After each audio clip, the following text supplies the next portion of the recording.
ቪዲዮን ከመጀመራችሁ በፊት ላይክ ቻናሉን ሰብስክራይብ አድርጉ።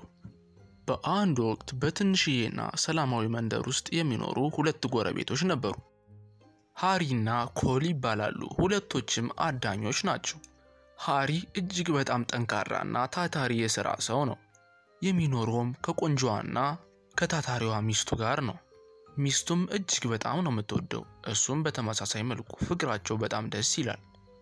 ሃሪም ቀኑን የሚያሳልፈው ጫካ ውስጥ እየተንቀሳቀሰ የተለያዩ እንስሳቶችን በትዕግስት እያደነ ነው። ይሁንና ጎረቤቱ ኮል ስግብግብና ስራ ጠል ሰው ነው። ሚስቱም በተመሳሳይ መልኩ። ሃሪና ኮል ወደ አደን ሲወጡ አንዳንዴ ኮል ሁሌ የሃሪን ምግብ ይሰርቀዋል። ምንም እንኳን እንደዚህ እንደሚያደርግ ቢያውቅም ሃሪ ግን ኮልን ይተዋል። አንድ ቀንም የሃሪ ሚስት ለባሏ ምትዋጥርለት ምሳ ኬክ ልታዘጋጅለት ብላ የኬኩ ማስቀመጫ ዕቃ ታጣና ወደ ጎረቤቷ ወደ ኮል ሚስት ትሄድና ትጠይቃታለች። በዚህም ሰዓት ኮል ከሚስቱ ጀርባ ነበር። ሚስቱንም የለኝም በያት ይላታል።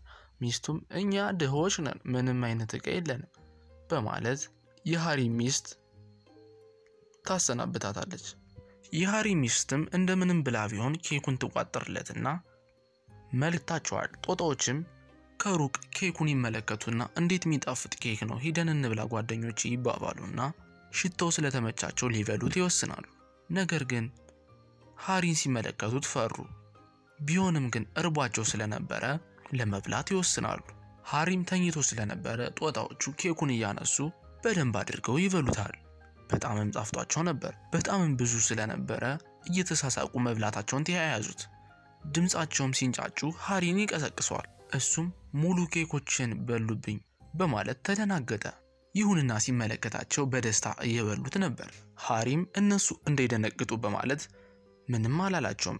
ፊቱንም በመሸፈን እንዲበሉት ይፈቅድላቸዋል። ይህንንም ያደረገው እነሱ እርቧቸው ነው የሚሆን ይህን ያደረጉት። እኔ ግን ቢርበኝም ለአንድ ቀን ችግር የለውም ቤት ሄጄ እበላለሁ በማለት ለጦጣዎች በማዘን ነበር። ከዛም በልተው እስከሚጨርሱ አይኑን ይጨፉና ተደግፎ ይተኛላቸው። ጦጣዎችም ሙሉን ኬክ በልተው ይጨርሱታል። ሃሪንም ሲመለከቱት ተገረሙ፣ ምክንያቱም ምንም አልተነሳም። እንዲሁም እርስ በርሳቸው ሲወያዩ ሙሉን ኬክ በልተንበታል፣ እንዲሁም ድምጻችንም ከፍ አድርገን ስንረብሽ ነበር። ነገር ግን ይሄ ሰው ምንም አላለንም፣ እኛንም ደግሞ እንኳን ለማባረር እንኳን አልሞከረም።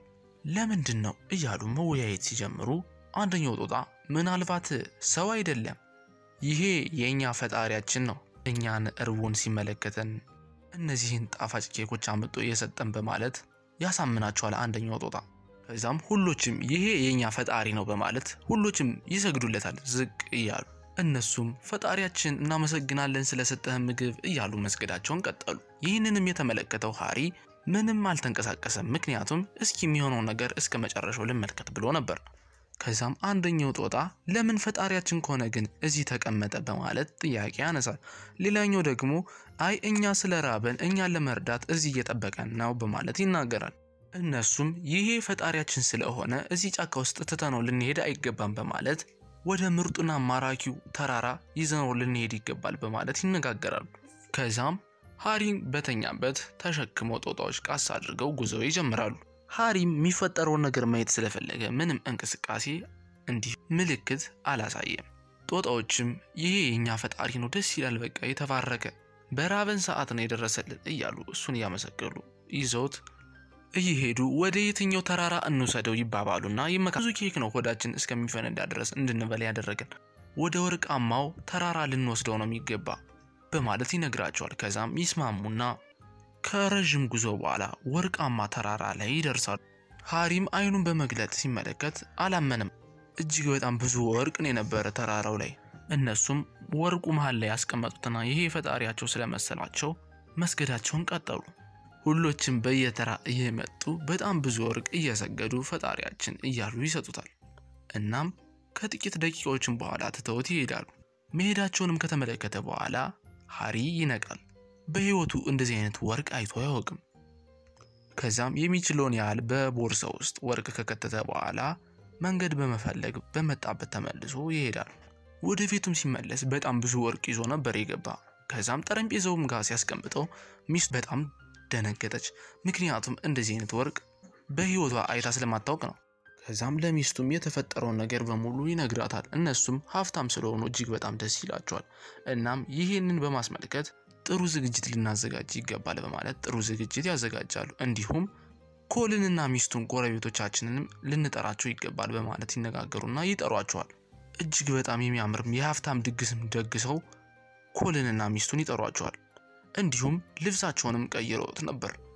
ሚገራርም ዘናጭ የሆኑ ልብሶችን ለብሰው ይህንንም የተመለከቱት ኮልና ሚስቱ እጅግ በጣም ደነገጡ። ከዛም ምን እንደተፈጠረና ይህንንም እንዴት እንዳገኙት ይጠይቋቸዋል። ሃሪና ሚስቱም የተፈጠረው ነገር በሙሉ ሙሉ ታሪኩን ይነግሯቸዋል። ከዛም ዝግጅቱን ሲጨርሱ ወደ ቤታቸው ይመለሳሉ። ኮልና ሚስቱም ወደ ቤታቸው ከተመለሱ በኋላ ሚስቱን ጣፋጭ ኬክ እንድታዘጋጅለት ይነግራታል። እናም ወደ ጫካውን በመሄድ እሱ ከተቀመጠበትም ዛፍ ላይ በመቀመጥ ጦጣዎችን እሱ እንዳደረጋቸው እንደሚያደርጋቸው ይነግራታል። እሷም ኬክ ማዘጋጀቷን ትቀጥላለች። ነገር ግን ደግሞ ለጦጣ ብዙ ኬክ ላዘጋጅ ነው፣ ትንሽ ኬክ አዘጋጅቼ ከሰጠሁት ይበቃዋል በማለት ትንሽ ኬክ አዘጋጅታ ትሰጠዋለች። ኮልም ጓደኛው ሃሪ ወደ ተቀመጠበት ዛፍ ፈልጎ በመሄድ ይቀመጣል። ነገር ግን ኬኮችን ሲመለከታቸው እጅግ በጣም ይርበዋል። እናም ለጦጣዎች ደግሞ ትንሽ ፍሬ ባስቀርላቸው በቂ ነው፣ ለጦጣዎች ደግሞ ትንሽ ኬክ ባስቀርላቸው ይበቃቸዋል በማለት ከራሱ ጋር ከተማከረ በኋላ 3 ኬክ አስቀርቶ ሌላውን ይበለውና መሬት ላይ ትቶላቸው ይተኛል። ከዛም የኬኩ ሽታ የጠራቸው ጦጣዎች ወደ ኮል ዘንድ ይመጣሉ። ሲመለከቱትም ኦ ዛሬ ደግሞ ሌላ ፈጣሪ መጥቷል ይባባላሉ። ከዛም የተወላቸውን ኬክ አጣጥመው ይበላሉ። ሲበሉም ኮል እናንተ ሞኝ ጦጣዎች ቶሎ ብሉና ወደ ወርቁ ውሰዱኝ እያለ ነበር። እነሱም ምግባቸውን በልተው ከጨረሱ በኋላ ያመሰግኑና ነገር ግን ፈጣሪያችን እዚህ ትተነው አንሄድም በመባባል ወደ ተራራው ለመውሰድ ይወስናሉ። ከዛም ይሸከሙትና ይዘውት ጉዞ ይጀምራሉ። መሃል ላይም ወዴት እንውሰደው በመባባል ይነጋገራሉ። ይህንንም ሲያወሩ የሰማው ኮል ትዕግስቱን ያጣና ወደ ብር ተራራ በጣም ነው የሚያናድድ። ከዛም ጦጣዎችን እንደዚህ አላቸው፣ አሁኑኑ ወደ ወርቃማው ተራራ ውሰዱኝ፣ እኔ ወደ ብር ተራራ መሄድ አልፈልግም ብሎ ሲናገር የሰሙት ጦጣዎች በመደናገጥ ወንዝ ውስጥ ወርውሮ ከተውት ወደ ተለያየ አቅጣጫ ያዩትና ሃልና ሚስት ይቅርታ ይጠይቋቸዋል። ይቅርታም የጠየቁበት ምክንያት ስግብግብና ስራም ስለማይወዱ ራስ ወዳድም ስለነበሩ ነበር። ሃሪና ሚስቱም ችግር የለውም በማለት ይቅርታቸውን ይቀበላሉ። እንዲሁም ኮልና ሚስቱ ካሁን በኋላ ስግብግብ እንደማይሆኑና ደግም እንደሚሆኑ ቃል ይገባሉ።